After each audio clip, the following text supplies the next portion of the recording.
I've used BQool for a very long time, maybe more than 3.5 years. I think it's the best price and the best tool out there so far for me right now. Usually before, we were having about 16% buy box percentage, but then when we started using BQool, one of the widgets that you guys have is a buy box percentage, which is really, in our experience, is very accurate. And I know that I can keep between 30 to 35% of the buy box percentage in my store. And I know that my business is growing all the time. That's a big time saver for me as part of my daily tasks for my business. Hello, next Amazon top sellers. Today I have a very special guest. His name is called Allan Urizar, and he's a six-figure Amazon seller and coach. He started selling almost 6 years ago in June 2016, and he has more than $50,000 of revenue per month with a high profit margin. He was also a coach for Just One Dime since 2017, and he has brought his family to travel all around Europe and the world. He even gives back to his community. 2 months a year, he goes back to Guatemala, to Mexico, and he does mission work with children. We're so happy to have you, Allan. Welcome to the show today. Thank you. I'm very happy to be here and excited about this meeting. We're going to just cover a couple of questions today.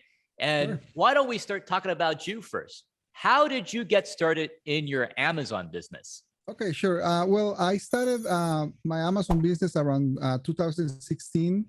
Before that, I had a trucking business, and I was doing my trucking business for about 9 years. In 2014, I got sick. I had a small heart attack, a TIA, 8 months, trying to recover. And then my business suffered a lot on the trucking business side. So I started to think about a different way to do business, and I started to look for other different businesses. And then in 2016, I found out about Amazon and FBA, and I liked the idea, so I started kind of learning and switching to this new business. So in June 2016, that's when I started my Amazon store, and I started testing and learning how to do the Amazon business. So you were doing trucking for over 9 years, and that must have took a toll on you because you have to drive very long hours, as my little knowledge I have about trucking. And then when was that moment that you just decided, that Amazon was the right business for you? Like, what was the criteria that you used when you were picking a business to do? Well, before, between 2014 and 2016, I was still, driving and maybe looking for other businesses. I look for franchise, opportunities and things like that. And actually, a friend of mine was the one that called me one day and told me about the Amazon business. And he sent me a video, like a 4-hour video when, they were talking about Amazon. So we kind of, watched the video with my wife, and we decided, okay, we're gonna learning how to sell on Amazon. I was a customer of Amazon, but I never knew that I could sell on Amazon. So that was new for us. Maybe 15 years ago, we had a physical business in California, and we thought, okay, I don't want to have a physical business where, I'm going to be there for, 6-7 days a week. And it's going to be just another, bad job for me. So we didn't want to have that kind of business. Then when we realized, okay, we can do the business from home, I can stop driving and stay, at home and actually be more time with my family and my wife. We decided we're going to test it. I was still driving. My wife was going to the stores and, doing retail arbitrage. And then over the weekend, when I will get home, we will pack everything, send it to Amazon. And, that was we were doing it like that for like 2-3 months until we got our first sale. And that's when I realized, okay, this is something that is real. I can do it. I actually have my first sale frame. I always kind of show it because this was the moment that I realized, okay, if I can do one sale, I can do 100 sales, and I can do 1,000 sales. And we decided we're gonna sell our business, and we're with the money that we have here from the sale of the business, we're gonna start investing, and that's how we started, and we started growing our business after that. You started a business. You don't want to be chained to that store. Can you tell us, how has Amazon changed your life? The beginning, it was a little bit different because we were still learning and trying to build a business and trying to, sell enough inventory to have to cover our expenses and all that. But then once we got to the point where we were able to, cover everything, we started thinking about other goals that we had, like our family, and do other things that we like to do, but we didn't have the time to do. Our goals started to change a little bit. I remember I had one of my coaches back then. He told me about doing an exercise about finding my my why and having a clear goal. So I did that exercise and we figured out, okay, we need to work very hard on our Amazon business so we can have enough time, enough money to help other people. And that was kind of like our business goal, be able to help other people, be able to have, those funds to do it. For me, that's one of my business goals. I want to be able to work hard, make enough money so I can help and, do these things. So it's changed a lot from, maybe 10 years ago where I would work, all year long on the trucking business and maybe have, a week off and just take that week off to rest because I was really tired. Now we're getting to enjoy and travel and being able to visit with family, but still help other people as well. That's terrific. Many people are a bit scared to start their Amazon business. What would you say to somebody in that situation? What would be your suggestion for them? Well, Amazon is like any other business. You really have to work really hard to build it, but it has a lot of advantages, in my opinion. One of the advantages is that you can get, back home for many people that work, outside the home and they go to a place to work or they travel 2-3 hours in traffic, things like that are you're spending a lot of time doing those activities instead of being home and maybe taking care of your family or being with your your kids, things like that. When you are able to still work, still be productive, but stay home or have more time to dedicate to your family, I think it's worth building that. Even if you start doing it, part-time or you start a few hours a week, by the time you build it and you're able to dedicate 100% to that business, you're going to start seeing the benefits of having an online business. So it is hard. A lot of people are afraid to jump in, but once you start building it and you actually can support yourself from your business, then all the benefits are there, and that's why we like the business, and we're being able to share our experience with other people in the last few years. So what are some of the products that you sell in your Amazon store? And then what was that first product that you sold on Amazon? The first product was like, it was an Adidas backpack. But maybe in the first few months of our Amazon business, we figured out that back then that the shoes and clothing category we were selling pretty good. So for a long time, maybe 3.5 years, I was focused on shoes and clothing. And we did sell, I think one year, we almost sold 5,000 pair of shoes in our store. So we did a lot of shoes, a lot of clothing. And then, after we had a lot of experience, we started to branch out to other categories. So I sell everything. I do mainly retail and online arbitrage. So I sell everything that I can sell with a high profit. I do believe that the Amazon business has very good potential when you learn and understand how to find high profitable products, which are everywhere as long as you understand how to find them. So once you do that, then any category, a lot of different categories are going to have enough products for us to sell and have a good business. Can you give our audience some tips? Like you say, like there's products everywhere. How do you source products? Our biggest percentage of products is online arbitrage. And the main thing that I look for when I'm looking for a product is it has to meet certain criteria. I want to see products that are already selling on Amazon that have high demand, meaning there's people buying every month, but also has low competition. So if you find something that is selling, 100 units a month, and it has, maybe 3 or 5 sellers, that could be a good product that I can analyze and investigate more. If it has a good profit margin, then I will buy that product. And I usually look for at least $5 profit, maybe 30% or higher ROI. As long as it has good sales and no competition, we will test 5-7 units, and then if we're able to sell them soon, then we'll try to find other products like that. How do you avoid severe competition when you're sourcing? So you find a product has good profit margin. There's not that many sellers on it. You purchase the product, and then suddenly a large number of sellers, they start selling the same product. There's a lot more offers. How do you avoid the severe competition? Well, the main thing that we do is I try to analyze based on the history of the product. So we use Keepa a lot. That's one of the tools that we use. And I want to understand how that product is being performing for the last 30, 90 days.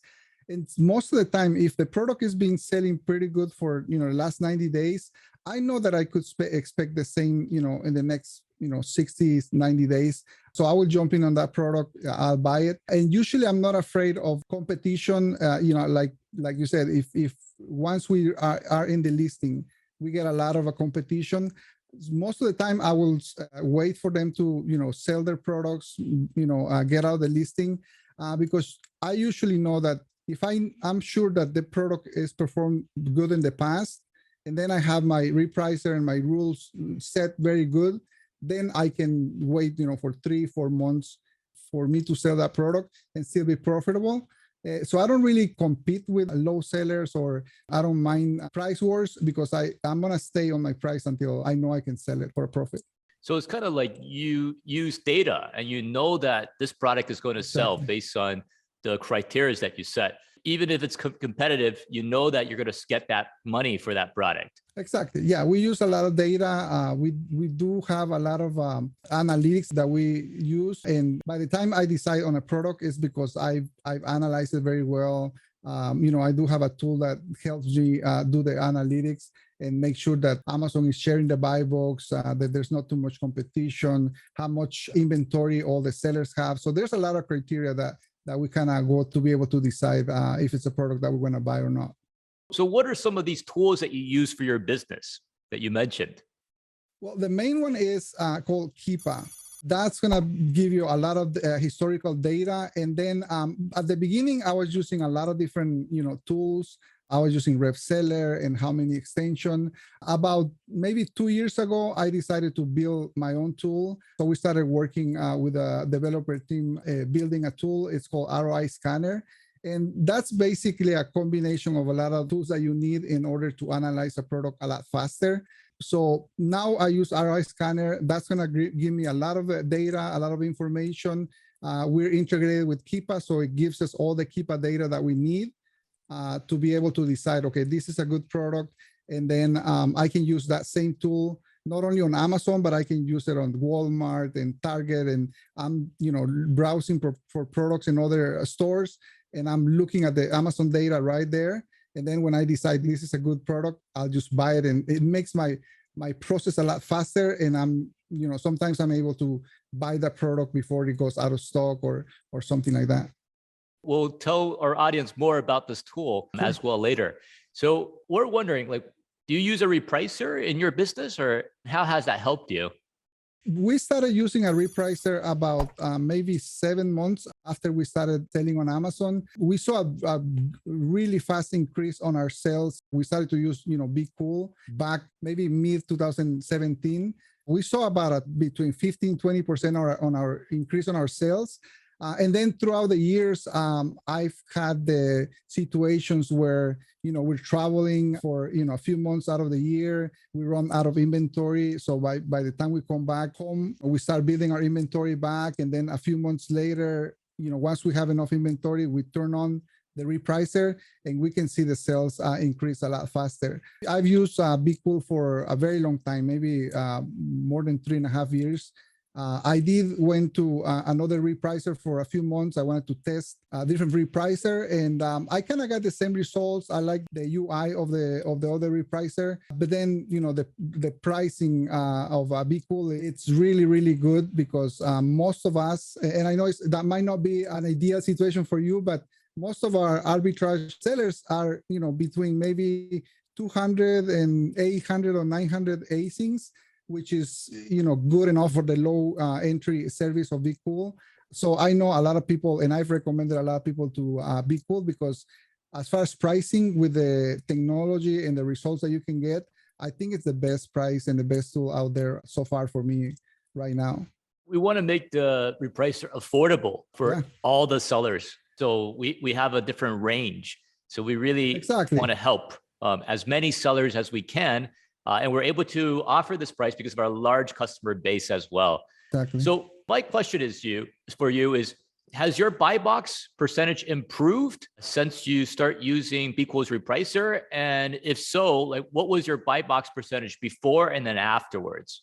Yeah, usually before we were having about 16% buy box percentage, and then when you try to understand the Amazon buy box widget, it's really hard to understand sometimes unless you're using the Repricer. So for us, it was really hard to understand the buy box percentage that we had. But then when we started using BQool, one of the widgets that you guys have is a buy box percentage, which is really in our experience is very accurate. And I know that I can keep between 30 to 35% of the buy box percentage in my store. As long as I can, keep between 30, 35%, I know that I'm gonna do the sales that I estimate. My projections are met, and I know that my business is growing all the time. So that's one of the tools that I use on BQool, almost every day. I just go inside my dashboard, I look at my buy box percentage, and I know, okay, I'm good. I don't have to do anything. Everything's working fine. That's a big time saver for me as part of my daily tasks for my business.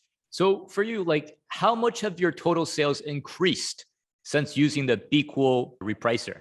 The first year, I think we only did about 100,000, 120,000, something like that. After that, we started using, Repricer, and we haven't stopped using the Repricer. So our sales have been the lowest a year, maybe in the last 4 or 5 years, it's been about 250,000, and we go as high as 596 in some years. But I know that it's a combination of the Repricer, having high quality products. I always say, you gotta keep the Repricer turned on, be very competitive, but try to maximize your profits using the different rules and the different technology that you guys have. My question is, you mentioned a lot about having high quality products. Is there a process that you might, get a product, you test it out, it doesn't really work that well? How do you keep more high quality products and get rid of the low quality products? We buy products for testing, between 5 and 7 units for testing the first time. After, we've done our analysis and we know that it's a good product. For me, a good product, good high quality product has to have high competition, low demand, and a good profit margin. Like I said before, we keep a minimum margins between 30 and 40%. I want to see at least $5, $7 profit on the product. But then once we send it to Amazon and we see that it starts selling, I'll try to see if I can buy more of that product. And some products that we've sold, maybe within 3 months, I've been able to sell 150, 200 units. But I didn't start, buying, 500 units off the shelf and then sending those and realizing later on that I made a mistake. I can make a mistake with 7 units, 10 units, and then if I find something that is good, then I will try to keep buying that same product. So if you use that strategy, you're gonna have to have a lot more ASINs in your catalog. But the more ASINs I have that criteria, the more sales I'm gonna be making, because with each ASIN, I have a good opportunity to make sales. I've been able to keep my sales around $50,000 a month with the inventory that I have for a very long time, because I kind of try to stick to that criteria all the time. I understand. You stick to criteria and do a test run. And then for the products that continue to sell well, then you get more of those products. If you could give our audience 3 tips from when you first started, what would they be? When you're starting up, the main thing that you want to understand is that it's a process. So you're not going to be able to, sell $20,000 the first month unless you're on private label and you're launching and you're spending a lot of money, or unless you've been building your inventory, especially with arbitrage. It's a process. The main thing is don't get discouraged because you're trying to find products for a few months and you're not being successful. That would be my first tip. The next one is, as soon as possible, learn how to find high quality products. The more you understand that, the more you understand what tools you need. In the Amazon business, there's a lot of tools, and they're all very good tools, but sometimes you don't need all of them to start. So you need to understand which tools you need to, start your business, what tools are going to be using for finding good products. And then once you start finding good products, then you can start thinking about scaling your business.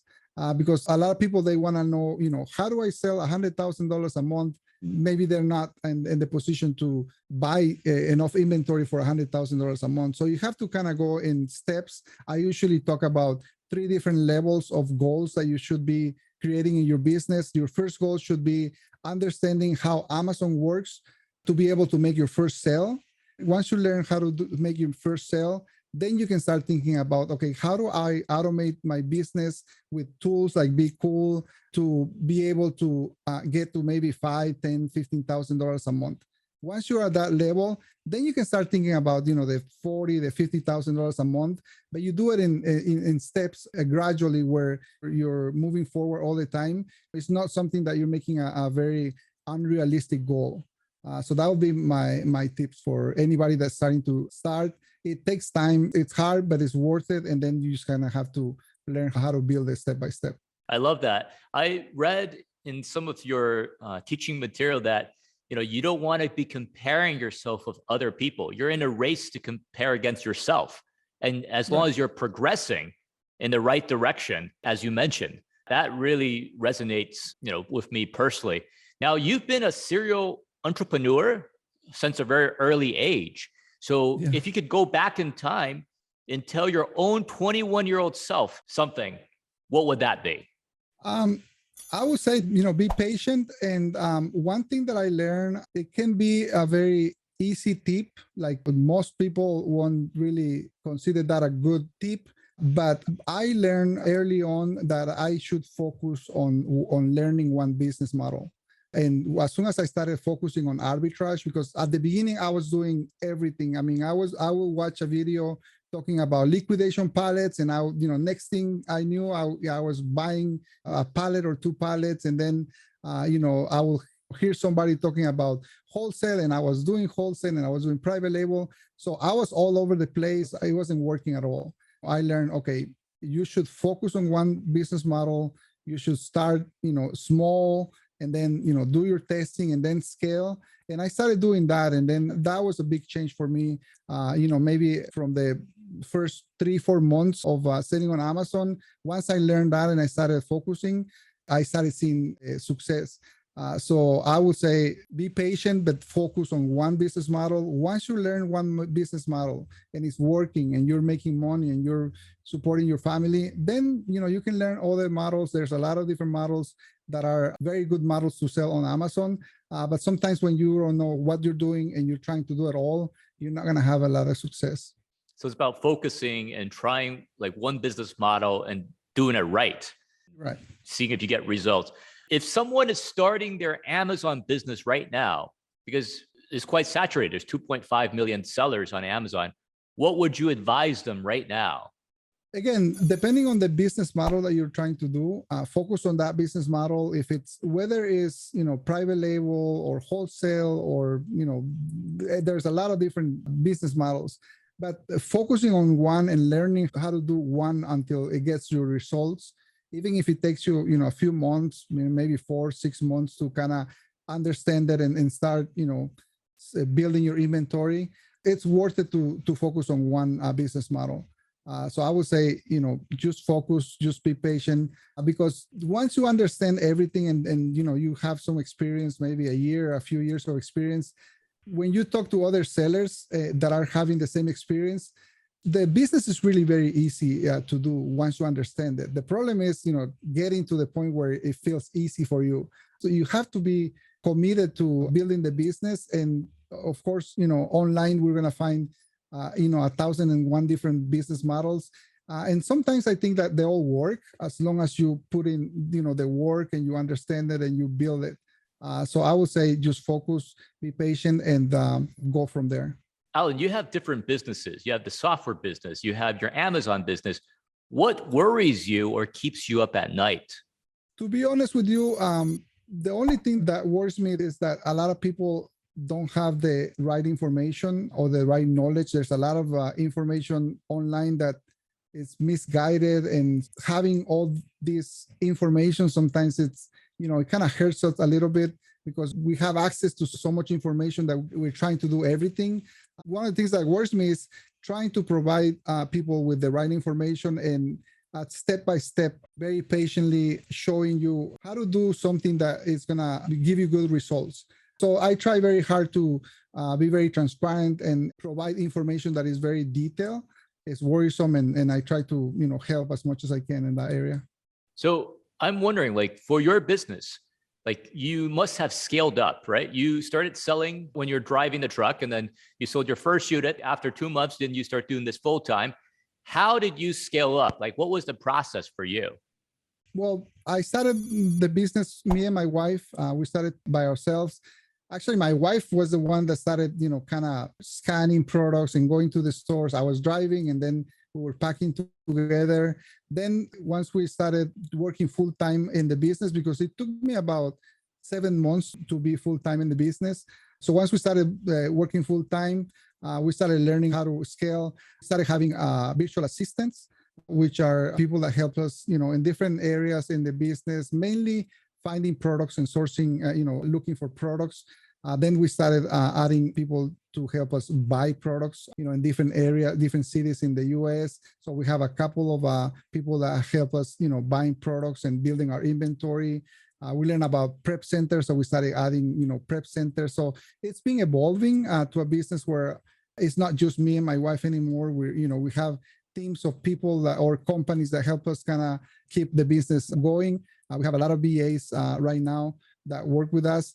And the other thing that I do is I always keep learning. I always keep getting coaching, surrounding myself with people that know more than I do, so I can keep growing my business and learning this, this whole Amazon business. Because even though, we've been doing it for a long time, there's always something that we can learn new. There's always different methods that we haven't used yet, and that we can learn, and we can, so I do a lot of coaching. A lot of people tease me because I do say it very openly that I pay a lot of money every year for coaching, and I use a lot of, coaches that are expensive.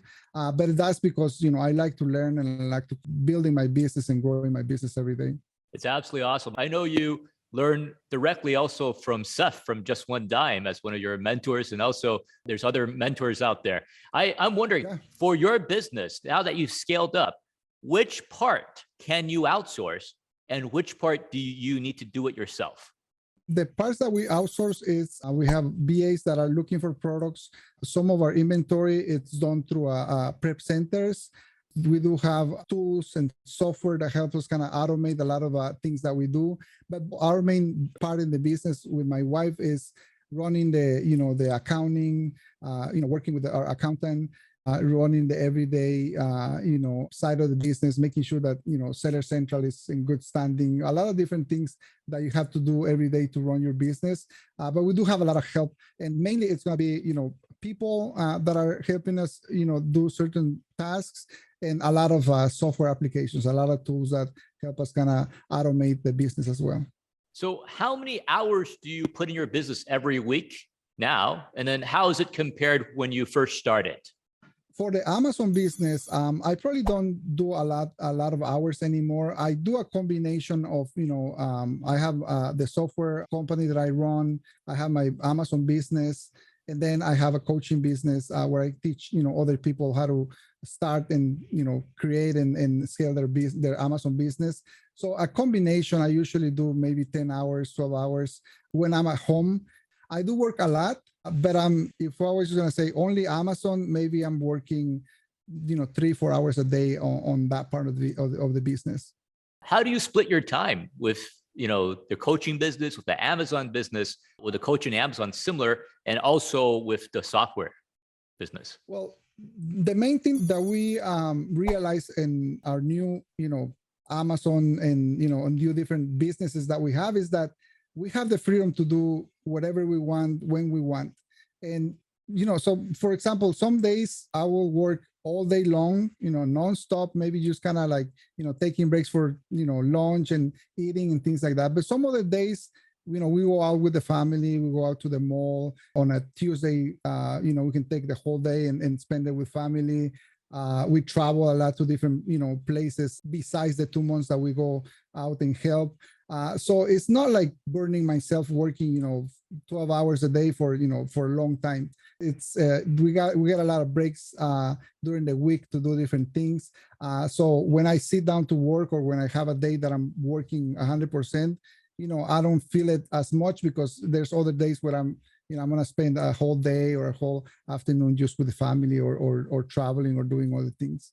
I love that. It's kind of like in the software business. You have these sprints, and then you really focus, and then you have some time when you do other things too. Now, exactly. I'm wondering, if you could have any superpower, what would that be? That's a good question. It's really hard to say. I probably like a few powers, but one power I would say is just being able to help other people. I don't really mean coaching or teaching. I see that a lot of my wife. I do get a lot of satisfaction seeing by helping other people. So we do spend a lot of time thinking about it and planning, and the last few years we've been actually helping and doing personally during the year. That's probably where we get a lot of satisfaction. So we kind of spend the whole year planning and thinking about the last 2 months of the year, because that's where we really recharge our bodies, and then we come back in January and we're just ready to work for another 8-10 months before we do it again. So that would be my superpower, just being able to help other people. Now, I know you do help a lot of people, because you do have your courses as well that's available. Could you tell us a little bit about your course? What will people learn in that course? I've been focusing in the last years in retail and online arbitrage. That's where I see results, and I've been seeing results for a long time.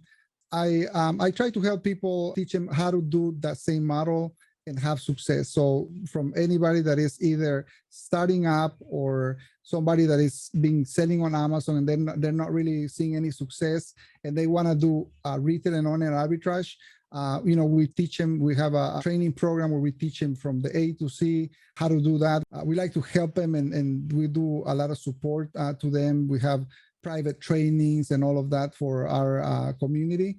By the end of the day, what we like to do is we like to see people maybe not traveling if that's not their goals, but maybe coming back home, or maybe having more time to spend with their family, or do other things that they want to do, all because of their Amazon business. So we've seen a lot of our students transition from work that they didn't like, and work that they hated, to having their own business. And we have even students that are making a lot more in sales than we do. And that's very a good satisfaction to know that you're impacting other people, and other people are seeing, are able to achieve their goals and spend more time with the family. Yeah, that must be very rewarding. Is there anything else you would like to tell our audience? There's a lot of different opportunities. Amazon is one of the opportunities that you're going to find. But Amazon is a business that you can have for a long time. In my opinion, I'm planning to do Amazon for the next 15, 20 years. As long as Amazon allow me to sell on their platform, and I can find products, I'll keep selling on Amazon. So it's a business that you can see for a long time. And if you commit yourself to building a business on Amazon, you're going to find a lot of people that are going to be able to help you, a lot of communities that can help you, build a business, and a lot of applications, software that are going to help you build a business. So I think this business of selling on Amazon is being a good business for me. I do it every day, and I feel like for a lot of people, it's being a life changer.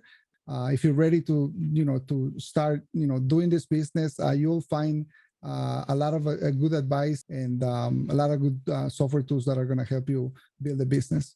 I know that it has changed your life. And then I know that you actually wrote a book.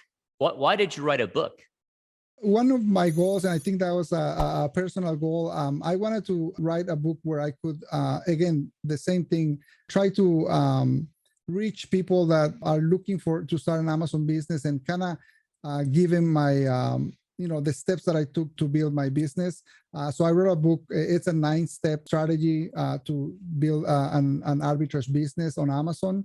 And I launched that last year around August, and it's been selling pretty good. It's on Amazon.